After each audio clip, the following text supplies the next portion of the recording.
আরেকটা নতুন দিনে কিছু যোগাসন ব্যায়াম নিয়ে চলে আসলাম। আশা করি তোমরা সবাই ভালো আছো। আজকের ব্যায়ামটা সম্পূর্ণ পায়েরই ব্যায়াম। আজকাল পায়েরই বেশি সমস্যা, তাছাড়া তো স্পাইনে সমস্যা অনেকেরই আছে। যার যেটা হয় সে তখন বুঝতে পারে কোনটা কতটা কষ্টসাধ্য। ঠিক আছে, পায়ের ব্যায়ামের মধ্যে প্রথমেই শুরু করছি পায়ের লাইট এক্সারসাইজগুলো। পায়ের আঙুলগুলো সামনে পেছনে নেব, ঘোরাবো, ডান দিকে বাঁ দিক ঘোরাবো, পাটাকে আপ ডাউন করবো। প্রত্যেক ব্যায়ামের শুরুতেই এগুলো করে নিতে হয়।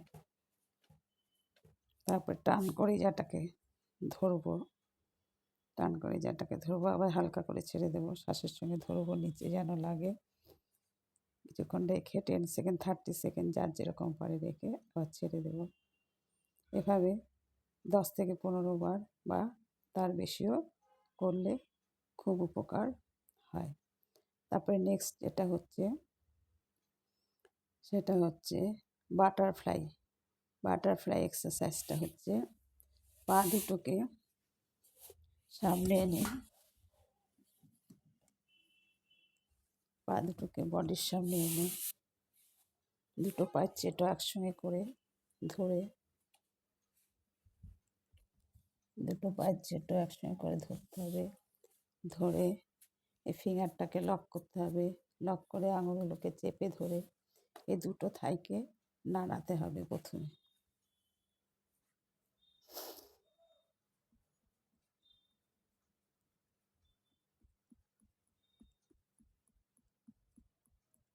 এরকম করে 30-40 যতবার যে করতে পারে। পায়ের সমস্যা, ব্লাড সার্কুলেশন সঠিকভাবে হয়। আমরা সাধারণত 10 বার করে থাকি।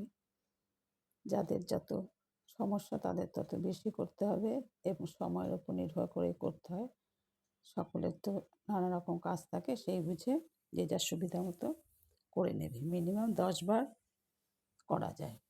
এটা হওয়ার পরে এই দুটো পা উঠিয়ে একসঙ্গে লাগাতে হবে।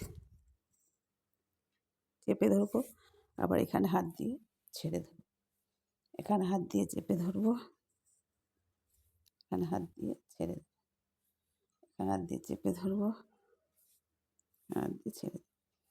এভাবে করার পর আবার পাটাকে আগের মতো করে ছড়িয়ে বসতে হবে। ছড়িয়ে বসে এবার যেহেতু পায়ের ওপর একটু চাপ পড়েছে, তখন এই নিয়ের ওপর হাত দিয়ে এই আঙুলটা যেখানে থাকবে সেখানে হাত দিয়ে পয়েন্টটা প্রেস করতে হবে, চেপে ধরতে হবে, শ্বাসের সঙ্গে চেপে ধরতে হবে। তারপরে এটা চাপতে চাপতে পুরো নিয়ের চারিপাশে চলে আসবে।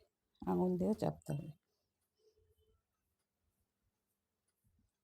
এই লাইট এক্সারসাইজগুলো রেগুলার কোথাও থেকে হেঁটে এসে বা হাঁটার আগে করে নিলে ভালো। মেরুদণ্ড সোজা করে বসে পায়ের আঙুলগুলো মুঠ করে ধরে সামনে পেছনে, তারপরে নিচ দিয়ে 5 বার, ওপর দিয়ে 5 বার অল্টারনেট করে দু পায়েই করতে হবে।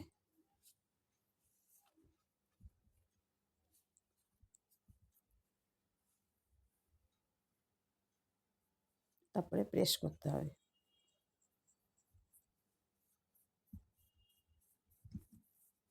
প্রত্যেকটা আঙুলে মাথায় মাথায় চাপ দিয়ে প্রেস করতে হবে, করে তারপরে ঘুরিয়ে আনতে হবে। দু পায়ে এভাবে করতে হবে। এগুলো মোটামুটি রেগুলার করতে হয় বলে এগুলো একটু বেশি দেখায়। এগুলো পায়ের জন্য খুবই দরকারি। নেক্সট হচ্ছে পাটা ছড়িয়ে বসে একটু বডিটাকে টুইস্ট করতে হবে। পাটা দুপাশে ছড়িয়ে বসবো, পাটা দুপাশে ছড়িয়ে বসে হাতটাকে আমি ছড়িয়ে দেব। উল্টো হাত উল্টো পায়ের আঙুলে লাগবে আর বডিটা টুইস্ট হবে।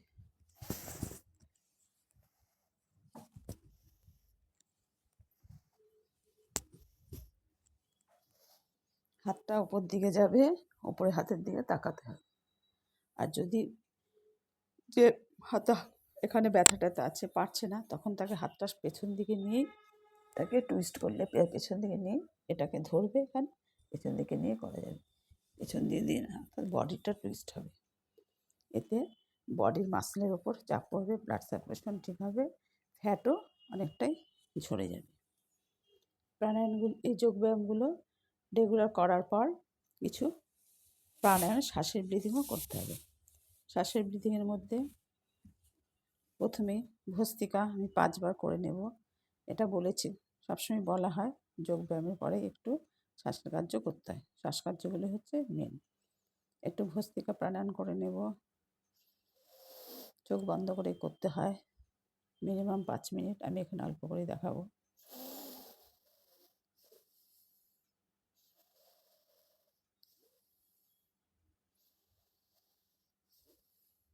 এই ভস্ত্রিকা করার পর হচ্ছে পেটের জন্য গ্যাস, অম্বল, ফ্যাটি লিভার, এগুলো সব কিছুর জন্যই, ফ্যাটি লিভারের জন্য মাস্ট কপালভাতিটা করতে হয়। কপালভাতি এই ফিঙ্গার টপে চাপ দিয়ে বসলে, আর এখানে যে আমাদের ভিন্ন আকুপ্রেশার পয়েন্ট রয়েছে তার উপরে চাপ পড়ে, এখানে চাপ পড়ে। এই মুদ্রায় বসে আমি শ্বাসটাকে শুধু বাইরে ছাড়বো। কপালভাতি, শ্বাসটা শুধু বাইরে যাবে আর পেটের উপর চাপ পড়বে। এগুলো সাধারণত পেটের কাজ সাধারণত হালকা খাওয়া দাওয়ার পরে করতে হয়। ভারী খাওয়া দাওয়ার পর পেটের কাজ করার কোনো নিয়ম নেই। ঠিক আছে বন্ধুরা, এখনকার মতো রাখছি। বড়দের নমস্কার, ছোটদের ভালোবাসা। সবাই ভালো থাকবে, সুস্থ থাকবে, যোগের সঙ্গে যুক্ত হও, সবার শরীর সুস্থ রাখো। বাই।